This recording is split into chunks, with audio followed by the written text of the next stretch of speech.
Tree. I love that song.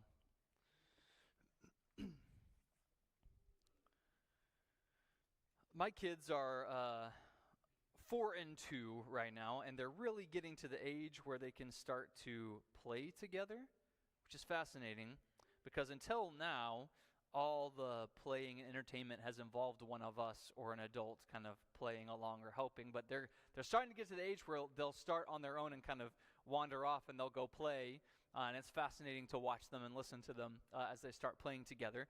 But one of the things they're really into right now is dress up. Sutton has this box in her closet that's stuffed full of little dress-up pieces. There are tutus and hats and gloves. She has a wedding veil, which I'm not ready for, even in dress-up. I just can't do it yet. There's a unicorn horn. There are all kinds of things that they can just throw on in there. And every now and then they'll start playing together, and they'll disappear into Sutton's room, and I never know who is going to come out, right? The next thing I know, gone are my daughter and my son, and standing before me now are a princess and a doctor. The next time they appear, they're restaurant owners, and I'm invited to the finest restaurant in town. Or more often than not these days, they become puppies and kittens that I have to rescue from the pound over and over again, and they keep escaping. But that's one they like to play. One of my favorite recent developments is that John has really started using his imagination in dress up, and he has started combining things that he loves.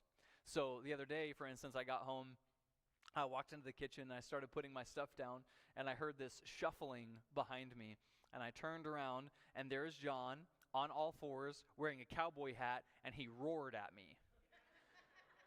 And I jumped back, and I said, "And who is this?" And in the fiercest voice he could muster, he said, "I'm a cowboy lion."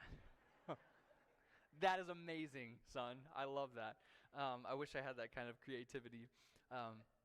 When you're a kid, dressing up is not just a fun way to pass the time. Of course, it is that. But for them, it seems to be almost transformative. You're not just dressing up as a doctor. You become a doctor. When Sutton is dressed like a princess, she walks like a princess. She talks like a princess. She holds her hands up like this, and she refuses to answer to the name Sutton because she is not Sutton. She's the princess, and you must address her as so. It's not just something she puts on. In that moment, it does something to her. She becomes a princess. This morning, we're going to put the finishing touches on a topic that we've been talking about for months now. The idea that when we talk about Christianity, we're not talking about an entity. The idea that when we talk about the church, that we're not talking about a building. We live in a place in the world, and we're incredibly blessed to live in a place in the world where being a Christian person is kind of a normal thing, at least for most of us growing up around here. It's almost expected that people go to church of some sort. And we've begun to talk about Christianity almost as if it were a club to join or a moniker to put on our name tags. But one of the earliest names given to this group of people who decided to follow Jesus, before they were called Christians, they were called the Way. Because following Jesus is a way. It's a way of life. It's a way of talking. It's a way of moving in the world. Christianity is not just a noun. It's a group of people committed to living differently. It's a collection of verbs.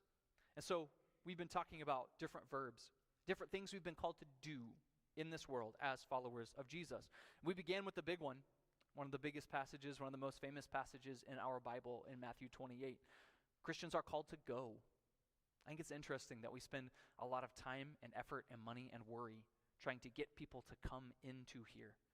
And one of the most famous passages in the Bible is when Jesus tells us to go off the mountain and go somewhere else. Go find them. Go talk to them. We're called to seek God. We're called to see Jesus and to see each other as Jesus sees us. We're called to hear what God is saying to us, to serve our fellow human beings. We're called to forgive. We're called to love. We're called to worship. We're called to pray. We're called to give. Following Jesus, it seems, if we're following the logic of these verbs, takes over every part of us. Our legs, our hands, our eyes, our ears, our hearts, our minds, our mouths, our attitudes, our time, our energy, our feelings. Christianity isn't just a name. It's something we become. It's something that we are. It's a way, and this will bring us to our last verb for today. It's a way to live. The pace of our lives these days is pretty intense. We're constantly on the move from one thing to the next, from one destination to the next destination, from one appointment to the next appointment. So many destinations and appointments that sometimes we forget about the time in between. What it takes to get to those places, the journey, the getting there. And yet, as we read through our Bibles, one of the most common metaphors for living, especially spiritual living, is a walk. The process of getting somewhere. The journey in between the things. But not just a journey, not a 75 mile an hour car ride, not a sprint, not a jog, but a walk. Because walking seems to imply intentionality. It's a pace at which you can think. It's a pace at which you can observe. And so spiritual life being likened to a walk makes a lot of sense. You can see what's happening and think about what's going on and process. John writes about this in 2 John chapter 1. It has given me great joy to find some of your children walking in the truth, just as the Father commanded us. And now, dear lady, I'm not writing you a new command, but one we have had from the beginning. I ask that we love one another, and this is love, that we walk in obedience to his commands. As you have heard from the beginning, his command is that you walk in love. Walk in obedience. Walk in love. Here is a screenshot of the Strong's Concordance entrance for the Greek word peripateo, which is the word walk. The verb walk in that sentence or in that passage we just read. In particular, check out that last line in which they show us the usage of this word. I walk. Hence, Hebraistically, I conduct my life. I live. In Hebrew terminology, actually, the word walk and the word live are sometimes swapped interchangeably because they mean very similar things to them. Walking is moving through life. Walking is going from one place to another. And so for them, how you walk is how you live. And we are going to be walking in love. The command that we have had from the beginning, John writes, is to walk in love, to walk in obedience to God's commands. It affects how we move. It affects how we live. Listen to the way Paul talks about this in Philippians chapter 1. I eagerly expect and hope that I will in no way be ashamed, but will have sufficient courage so that now, as always, Christ will be exalted in my body, whether by life or by death. For me to live is Christ, and to die is gain. Now, the last sentence right there gets a lot of publicity in this passage. For to live is Christ, and to die is gain. And it's a noteworthy one, and it receives all of the popularity for a reason. But I don't want us to miss something really deep that Paul says before that. So that now, as always, Christ will be, and this is the phrase, exalted in my body. What Paul understands here, and what Paul's trying to communicate here, is that being a Christian doesn't happen without some sort of physical act. It doesn't happen without physical changes in our lives. We have come to, in many ways, separate our physical and our spiritual lives. In so many of our understandings, what we do spiritually happens in here and happens in here, not necessarily what happens here. I actually had a friend in college who, when the communion plate, oh man, this is back when we still passed the communion plates. That feels like a long time ago, right?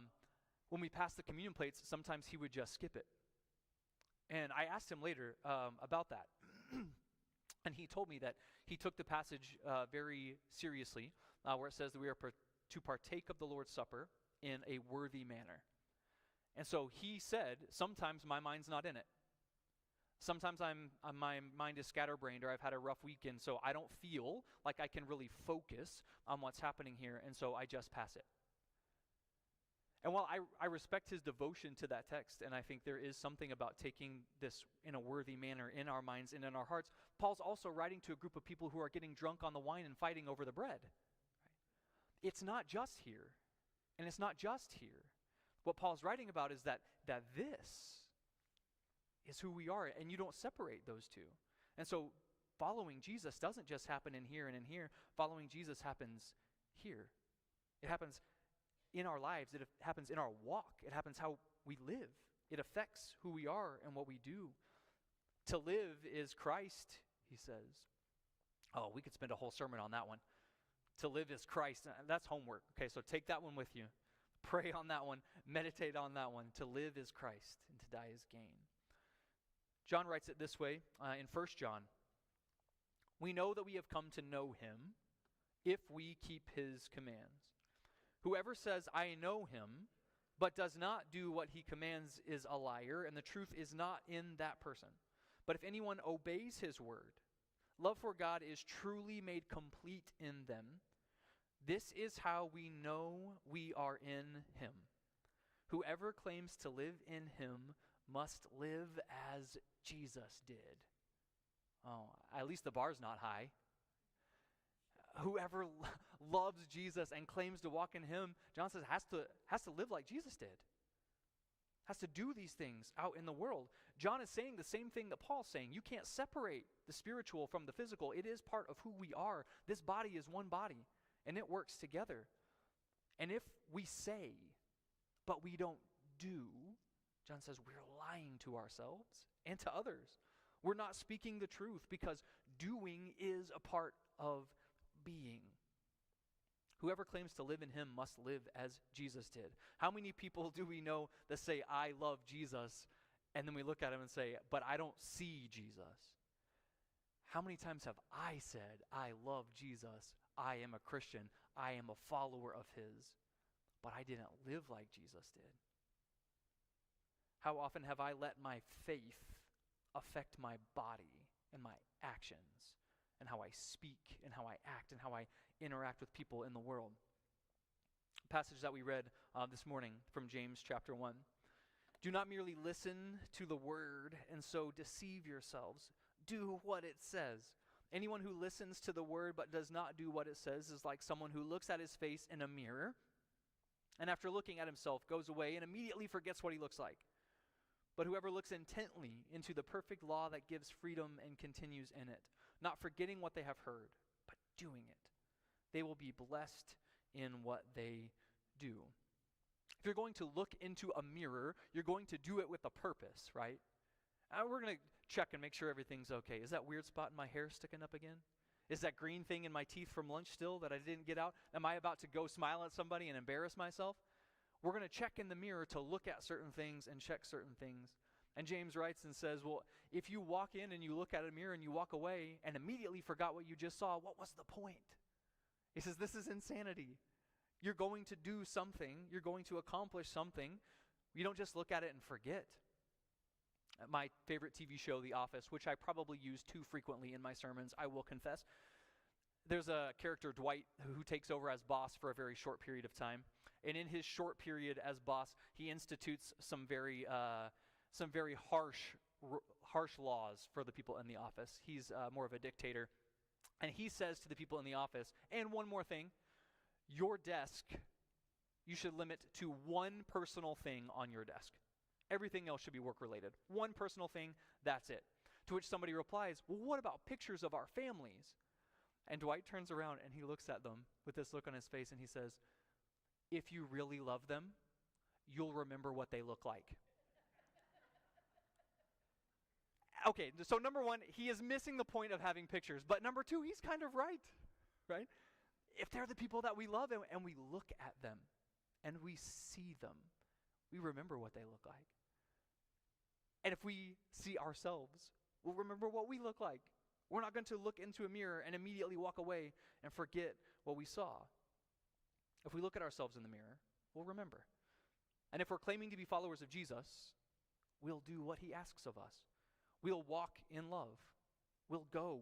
We'll seek after God. We'll see Jesus, and we'll see each other as Jesus sees us. We'll hear what God is saying to us. We will serve our fellow human beings. We will forgive. We will love. We will worship. We will pray. We will give. We will live like Jesus did. At some point, as we grow, our imaginations become a little bit weaker of a muscle. Mine is definitely not as good as my children's right now. Our imagination becomes weaker, and we begin to realize that just dressing like a princess, and talking like a princess does not make us a princess. And we know that in here. We realize that putting on the white coat and tossing a stethoscope around our necks does not make us a doctor. But we never really quit playing dress up, do we? We put facades on for other people all the time. We pretend to be more successful than we are. We pretend to be smarter than we really are. We pretend to be more generous than we really are. We highlight certain areas of our lives when we're around certain people who we know those will be influential for. And throughout the years, we've gotten pretty good at dressing up like Christians. Go to lunch here in a little bit. Look around. You can tell who the church people are. They're there at lunch. They're dressed nicely. They're all gathered together. Some of them will have bigger, go to Jason's Deli. There's usually like 2 or 3 different church groups over there. We can dress it. We've got the language down. We can talk with other Christians. We've got the bumper stickers. We know about the Jesus fish. We've got the cross jewelry. But has it shaped who we are? Has it changed how we live, how we breathe, how we walk? To use the language that Paul said, is Christ exalted in our bodies and not just our minds, not just our hearts? Ephesians chapter 5, Paul writes, "For you were once darkness, but now you are light in the Lord. Live then as children of light." You were once darkness, you're not anymore. Now you are light. And Paul says, go live it. Go live as children of light. Would being a Christian not just be a thing for us, not an outfit in the dress-up box, not just a line item on our email signature, and not just a point on the resume, but would we walk in love? Would it transform us? Would it change who we are? And would it change how we live? Let's stand together, and Josh is going to lead us in one more song. And if I can help you in that journey today, I'd be happy to pray with you. Come and find me down here as we sing one more time. Thanks, Josh.